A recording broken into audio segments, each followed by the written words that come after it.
प्रिय विद्यार्थियों, पिछली वीडियो के अंदर हमने आपसे बात की थी उत्पादन फलन के बारे में कि उत्पादन फलन क्या होता है। हमने देखा कि एक फर्म के भौतिक उत्पादन तथा उत्पादन के भौतिक साधनों के संबंध को उत्पादन फलन का नाम दिया जाता है। और हमने उत्पादन के स्थिर एवं परिवर्तनशील साधनों के बारे में समझा। अर्थशास्त्र में हम टाइम पीरियड्स को किस तरीके से देखते हैं वो हमने देखा कि दो तरीके से हम टाइम पीरियड्स को देखते हैं, एक शॉर्ट पीरियड्स और दूसरा लॉन्ग पीरियड या लॉन्ग रन। फिर हमने कंसेप्ट्स ऑफ आउटपुट और प्रोडक्ट के बारे में बात की। तीन कंसेप्ट्स जो है मुख्य तौर पर हमने देखे, एक टोटल प्रोडक्शन, दूसरा एवरेज प्रोडक्शन और तीसरा मार्जिनल प्रोडक्शन। आज हम जिस विषय के ऊपर बात करेंगे वो है लॉ ऑफ प्रोडक्शन, उत्पादन के नियमों की। उत्पादन के नियम उन विधियों का वर्णन करते हैं जो उत्पादन के स्तर को बढ़ाने के लिए तकनीकी दृष्टि से संभव होती है। उत्पादन में कई तरीकों से वृद्धि की जा सकती है, जैसे अल्पकाल में परिवर्तनशील साधन की मात्रा में वृद्धि करके उत्पादन में वृद्धि की जा सकती है। अतएव अन्य सभी साधनों के स्थिर रहने पर केवल परिवर्तनशील साधन की मात्रा में परिवर्तन होने पर उत्पादन की मात्रा में होने वाले परिवर्तन की प्रक्रिया को साधन का प्रतिफल कहा जाएगा। इसके विपरीत दीर्घकाल में सभी साधनों की मात्रा को बढ़ाकर उत्पादन में वृद्धि की जा सकती है। सभी साधनों के आकार या पैमाने में परिवर्तन करके उत्पादन में परिवर्तन करने की प्रक्रिया को पैमाने के प्रतिफल कहेंगे। अतः उत्पादन के दो तरीके के नियम हैं। पहला साधन के प्रतिफल, जिसको हम घटते बढ़ते अनुपात का नियम भी कहते हैं, और दूसरा है पैमाने का प्रतिफल। पहले हम बात करेंगे साधन के प्रतिफल या घटते बढ़ते अनुपात का नियम की। अल्पकाल में जब किसी वस्तु का उत्पादन बढ़ाने के लिए स्थिर साधनों की दी हुई मात्रा के साथ परिवर्तनशील साधन की अतिरिक्त मात्राओं का प्रयोग किया जाता है तो घटते बढ़ते अनुपात का नियम लागू होता है। घटते बढ़ते अनुपात का नियम वह नियम है जो स्थिर तथा परिवर्तनशील साधनों के विभिन्न अनुपातों में प्रयोग करने के फलस्वरूप कुल उत्पादन में होने वाले परिवर्तनों को प्रकट करता है।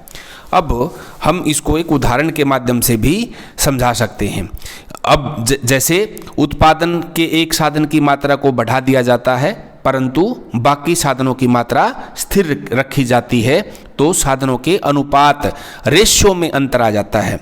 मान लीजिए उत्पादन के दो साधन हैं, भूमि और श्रम। भूमि एक स्थिर साधन है जबकि श्रम जो है वो एक परिवर्तनशील साधन है।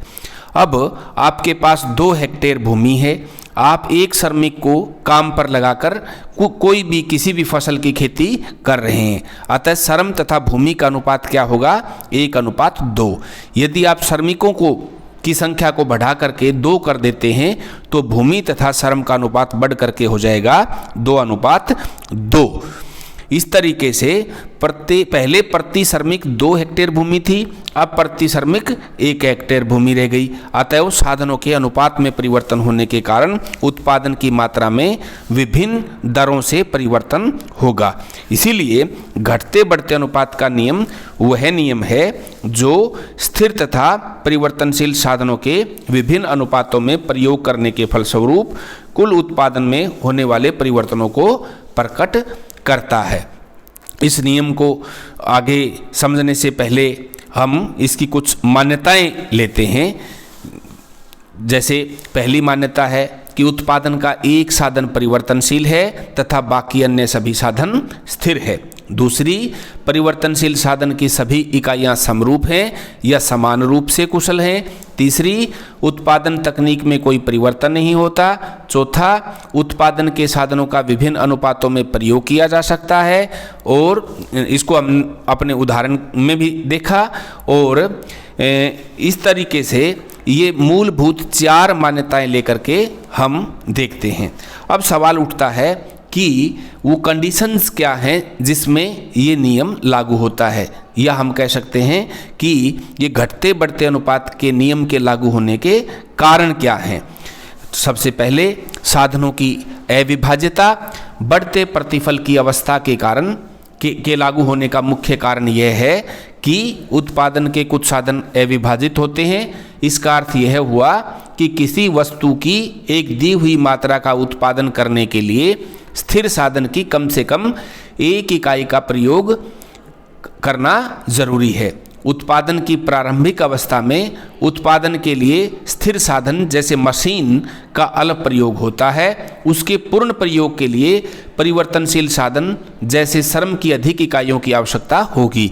इसीलिए प्रारंभिक अवस्था में परिवर्तनशील साधन की अतिरिक्त इकाइयों का प्रयोग करने के फलस्वरूप स्थिर साधन का पूर्ण प्रयोग होने लगता है। परिवर्तनशील साधन की अतिरिक्त इकाइयों का प्रयोग करने से प्रक्रिया आधारित श्रम विभाजन संभव हो जाता है। इसका परिणाम यह होता है कि परिवर्तनशील साधन की कार्यकुशलता बढ़ जाती है। स्थिर तथा परिवर्तनशील साधनों के समन्वय का स्तर भी बढ़ जाता है। इसके फलस्वरूप सीमांत उत्पादन बढ़ता है और कुल उत्पादन भी बढ़ती दर पर बढ़ता है। दूसरा जो लागू होने का कारण है वो है साधन अनुपात में परिवर्तन। जैसे घटते बढ़ते प्रतिफल की अवस्था के लागू होने का यह मुख्य कारण है कि उत्पादन का कोई एक साधन परिवर्तनशील है तथा बाकी साधन स्थिर है। जबकि परिवर्तनशील साधन का स्थिर साधनों के साथ प्रयोग किया जाता है तो परिवर्तनशील साधन की तुलना में उसका अनुपात कम हो जाता है। किसी वस्तु का उत्पादन सभी साधनों के सहयोग का फल है। जब परिवर्तनशील साधन की एक अतिरिक्त इकाई को स्थिर साधन की अपेक्षाकृत कम इकाइयों के साथ सहयोग करके उत्पादन करना पड़ता है तो परिवर्तनशील साधन का सीमांत प्रतिफल घटना आरंभ हो जाएगा। हम इसको उदाहरण से भी देख सकते हैं। मान लीजिए 10 हेक्टेयर के एक खेत पर 5 श्रमिक काम करते हैं। इन 5 श्रमिकों की मेहनत के कारण भूमि का पूर्ण प्रयोग होता है। इस स्थिति में भूमि श्रम अनुपात 2:1 है। इसके विपरीत यदि श्रमिकों की संख्या बढ़ाकर 10 कर दी जाए तो भूमि श्रमिक अनुपात हो जाएगा 1:1। यह स्पष्ट है कि एक श्रमिक 1 हेक्टेयर भूमि से 2 हेक्टेयर भूमि की तुलना में कम उत्पादन करेगा। इसीलिए भूमि का परिवर्तनशील साधन की तुलना में अनुपात कम होगा तो परिवर्तनशील साधन अर्थात श्रमिक का सीमांत उत्पादन भी कम होगा।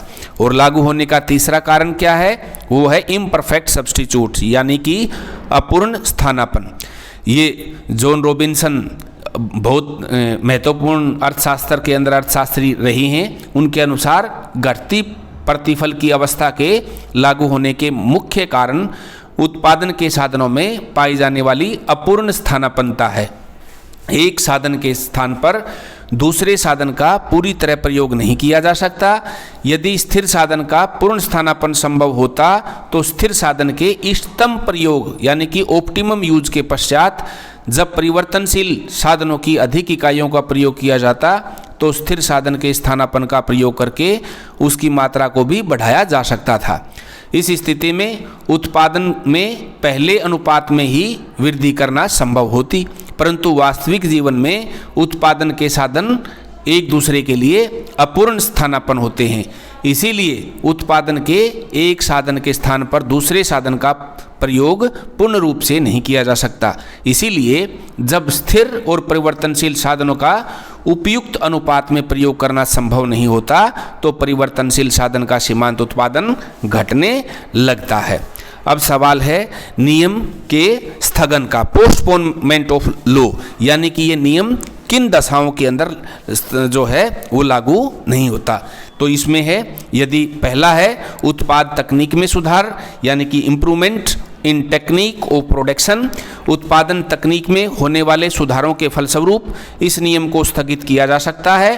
अन्य शब्दों में सुधरी हुई तकनीक का प्रयोग करने के फलस्वरूप उत्पादन में वृद्धि होती है तथा उत्पादन लागत कम हो जाती है। इसके फलस्वरूप घटते बढ़ते प्रतिफल के नियम को लागू होने से रोका जा सकता है। दूसरा, यदि उत्पादन के साधन पूर्ण स्थानापन्न हो अर्थात एक साधन का दूसरे साधन के लिए प्रयोग किया जा सके तो इस नियम को स्थगित किया जा सकता है। इस स्थिति में साधन के स्थिर होने की पाबंदी लागू नहीं होती। तो विद्यार्थियों आगे हम उत्पादन के घटते बढ़ते जो साधन के प्रतिफल हैं इनको हम विस्तार से अलग अलग करके पढ़ेंगे। बहुत बहुत शुक्रिया, धन्यवाद।